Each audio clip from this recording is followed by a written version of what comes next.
I've had to come to terms with the fact that I made my life this small. It's a hard one. I just spent a week with hundreds of other people with chronic illness and chronic pain in upstate New York at a recovery healing retreat. And what really came up, I've been avoiding filming this video, waiting for everything in my life to be perfect and for all my symptoms to be gone. And I had a lot of comments on my first video like, congratulations on your healing. And I felt really guilty and scared to film again because I'm not healed. And I had a lot of alleviation in my symptoms just by finding this work and admitting certain things to myself. But I am at the beginning of my journey. Absolutely. I'm at the beginning of the end, hopefully. The beginning of the last chapter. And that's a great place to be. And that's why I felt so called to start filming these videos. But I also felt so much analysis paralysis. Now that, I put those videos out there, I had 3 subscribers, and I was thinking maybe like 4 or 5 views, maybe 10 views, not 1,000 views. It kind of freaked me out because I'm in my used minivan on my 3 generations old iPhone, and I didn't edit or film it, and I'm not wearing any makeup, not that I usually do, but it's just, I wanted everything to be perfect. And it's just not, and that's okay. That's what these videos are. I think hopefully like 10 years from now I'm still doing this and it looks a lot better, and I can't believe I ever posted this garbage. But not because I think what I'm actually telling you is garbage, but because I watched so many videos about how to film a video before I did this, and I'm supposed to start with the hook and only tell you about 10 seconds of something really exciting because half of you have already clicked away because I'm just rambling. And I should have all these notes and a teleprompter and all. I don't have any of it. I tried. I just spent like a half hour in a Starbucks and I didn't buy anything because I can't afford anything because we're poor. But I just sat there and I tried to have ChatGPT help me, and I tried to write stuff. And yeah, I mean, that's a great idea, and I think you should do that if you're interested in sharing a message in a better way than maybe I am. But what's gonna come out is what's coming out now. And I want to give you, I think what I'm scared about is I've been the person watching all these videos, and I don't want to make you guys have to watch 100 videos to find what you're looking for, which is like, just tell me how to get better. Please, lady, just tell me how to get better finally. But what really has come up for me doing all this work is there is no one. I mean, you can have really great epiphanies and you can find things that work for you, and that's amazing. But there isn't just like, I did the thing and now I'm better.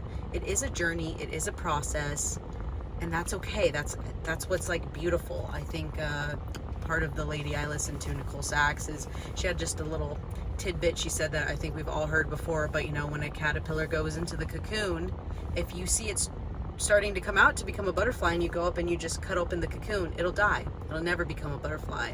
It needs to struggle out of that cocoon so its wings can get strong enough so it'll survive when it gets out. And if someone had just cut me out of my cocoon and never let me experience what over a decade of what this has been, changing jobs, pain, blah blah blah, you've all been through it yourselves for the most part. I know it's nice to hear it so that you can feel relatable, but I have already said it in my other videos, and I'm sure I'll have lots of repetition, so I don't need to repeat it once again. But yeah, it's part of it. It's part of healing. You have to go through it all. You have to go and see all the doctors before you can get to this point where you can believe that the nervous system and etc. is that doing this work is what's gonna help you.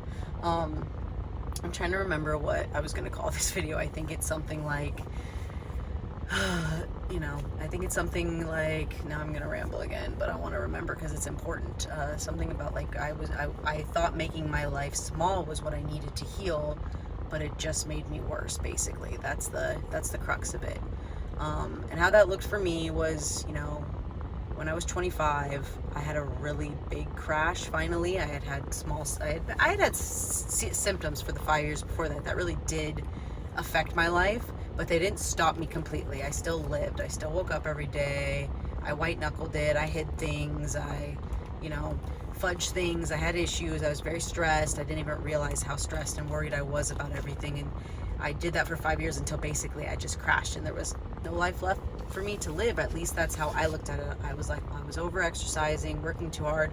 So I decided to change everything. And I have so much shame in hindsight about how I handled it, because I lost everything. I left my jobs. I didn't really I didn't communicate well to family and friends what was going on to me. So all those relationships went away.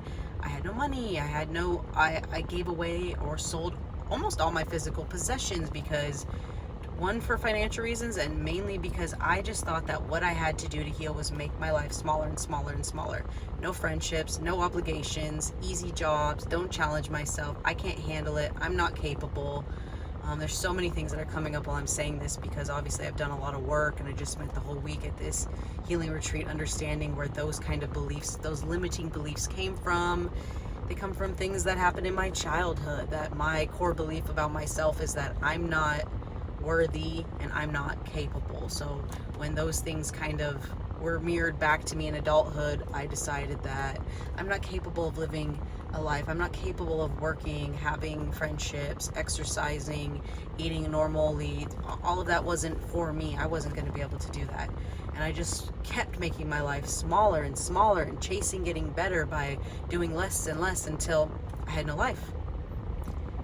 And I always say it's funny how much life you can fit in between all that, illness and minimizing, because I still did have the things that I could do. I was lucky that I was able to still have a relationship and eventually have children. But so much of what I wanted to do, the reason I'm filming this video is because I'm interested in YouTube and I'm interested in sharing, and I am a person who was outgoing and tried a lot of things and wasn't scared.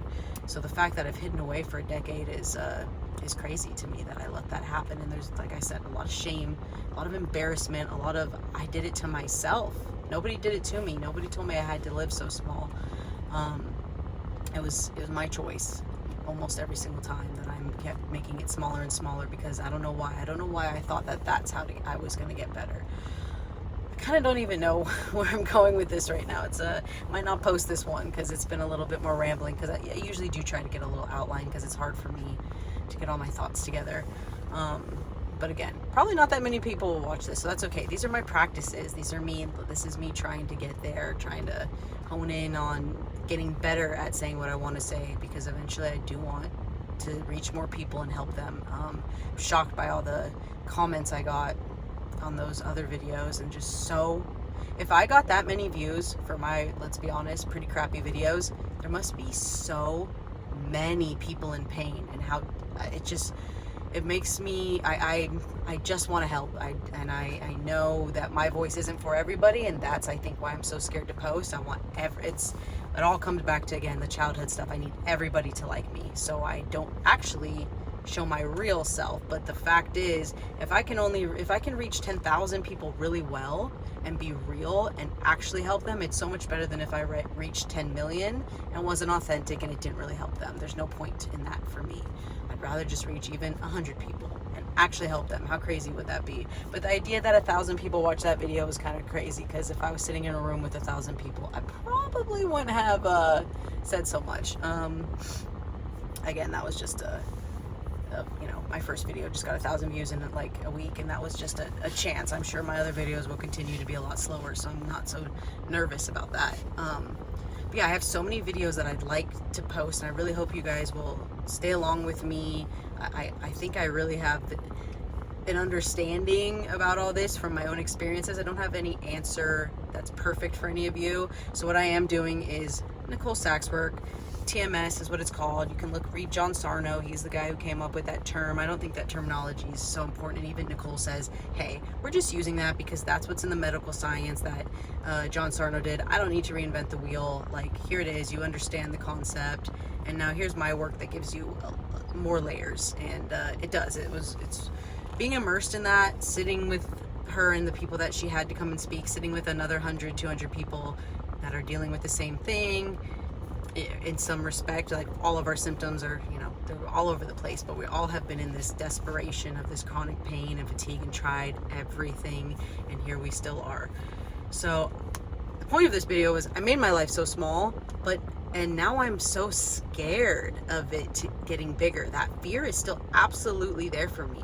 it's scary. I don't even know what my life would look like, because almost all of my adult life I've done this, where I've started jobs, not been able to handle them, quit them, not been able to handle social interactions, not been able to handle travel and normal food. And basically since I was 23, and now I'm 35, but by 25 I was pretty much done with living life, for the most part. And I by the time I was 30, I had just accepted that, like, okay, here's 5 to 10 years of just like pain, and it's way more painful to just spend all my time and money going to doctors, and it was such a waste of time. It was literally like I wouldn't sleep all night, and then I'd have to wake up, go to this doctor, I'd sit in an office, I had waited 6 months for this specialist, and then they came in and maybe didn't even look me in the eye, or just offered me a pill or an injection, or were rude or condescending, and then I'd just crash again. And I just was tired of doing it, or I was spending all my money, and I'd get some bullshit test that just like told me that I shouldn't eat green beans, or that I was maybe a little sensitive to them. Like, what? I'm sure a lot of you have probably done those food tests, gut tests, stool test, tried a lot of supplements, and it's it's all just a waste of time, unfortunately. But again, I had to do that for me to get to the point where I believed that nervous system, mind, body, somatics, whatever, repressed anger, emotions, fear. For me, it's fear. I think that was something, again, I wish I was a little better at this already, because I just wish I had a video on just my thing is fear, not anger, and just talked about just that. But I just feel called to talk about all of it right now, coming back from that retreat. And yeah, that's I think a lot of us have made our life so small, and it's okay, forgive yourself. And I think the idea for a lot of us coming back out and living life is so scary. The idea that like this YouTube channel might one day have any success, and that I might actually reach people and have to like be out there again, is so scary. But I feel differently as well. I kind of have made a transition for myself of like, I don't want to live in fear anymore. I don't care. Like, I'm not the best looking, I'm not the smartest, but I'm willing to be brave enough to go on the internet and ramble, and probably half of you are thinking, okay, thank you. You're sitting in your car, lady. What are you doing? I just don't care anymore. These videos aren't perfect, and I'm just going to keep trying. I have like 1,000 more ideas in my head, and a lot of them would look better than this and have edits and cuts and other information come in. But I'm so okay that like this is my reality. I'm going to be filming on my old iPhone, probably not always in my car, hopefully, but that's just where I can get away. That's quiet from my kids. I can't afford help, and when my husband's home on the weekend, I can drive 5 minutes and sit in front of this Starbucks and have my air conditioning on, which is probably messing my audio up. Maybe I'll get a little mic if this doesn't sound good. But yeah, I guess I don't, part of me also feels like I have to be making videos that are so like informational, and just like, this is how you journal speak, which is a video I'm probably gonna maybe film right back to back with this, just so I can post both of them, because I do think it's important to walk away with something tangible. This was more of a like talking about myself video and my journey, because I watch other people's videos like that and I love them, so why can't, it's okay that not everyone will want to hear this, and maybe they're looking for something different. But again, if my voice can just be the voice that it works for you, it doesn't have to work for everybody, and the people that it doesn't work for will have clicked away or never clicked on it at all, and that's okay. So yeah, that's what this video was about. It's just that realization that I made my life so very small, and there's so much sadness, and it's hard to want to give up my symptoms, all of them, because then I might have to get better and actually live life again, and then it'll mean that all that pain might have been for nothing. That's kind of like a little bit of an underlying feeling that I'm holding on to. This is, again, needs a whole nother video, but like, we're holding on to our symptoms sometimes because we're scared to go back out and live life, or because then they don't have meaning anymore once they're gone. Like all that pain that I went through, and that suffering, and the relationships I gave up, and the money I spent, if it can just go away with this work, then what was the point? And obviously I feel not everybody feels it, but I feel like there was a point, because I changed so much as a person during this time. I've grown so much. I'm much more empathetic, loving, caring, understanding, blah blah blah. I think I just have a different outlook on life. It's almost a little bit more spiritual, not to get too out there, but like, just that it's all our destiny, and it all had a purpose, and it's okay. Like, even though it feels really hard to think that I didn't live and do the things that I should have, in my head should have, kind of shit all over myself sometimes, like we all do. It's okay. Life is gonna get better, and I'm trying to not. For me, filming these videos, this is absolutely not the video I wanted to film, and I'm kind of embarrassed. Again, I don't know if I'll put it up because I think it didn't have as much. It wasn't as succinct and to the point as my other videos, which were also rambling, but they were better than this. It's okay. Like it's okay that things aren't perfect, and that I need to just do this because it's been on my heart for I think since 2014. That was 11 years ago. That's when I wanted to start filming these videos, and I never did it. And how many people I could have helped, and how much I could have helped myself in that time, and all this regret about not doing that, and now it's too late. So just getting these out there. For me, I thought I was just ripping off the band-aid of posting them and no one would watch them. To have had a few people watch them kind of made it a different experience, because now like maybe 50 of you will watch this, and that's different than thinking nobody was going to watch it. So now I'm a little bit more on the scared side, but again, I'm just going to keep trying. So that's my phone is ringing because my husband's calling me, probably because my 1 and 3-year-old are driving him crazy. So I gotta end the video. There'll be more. I love you all. Bye.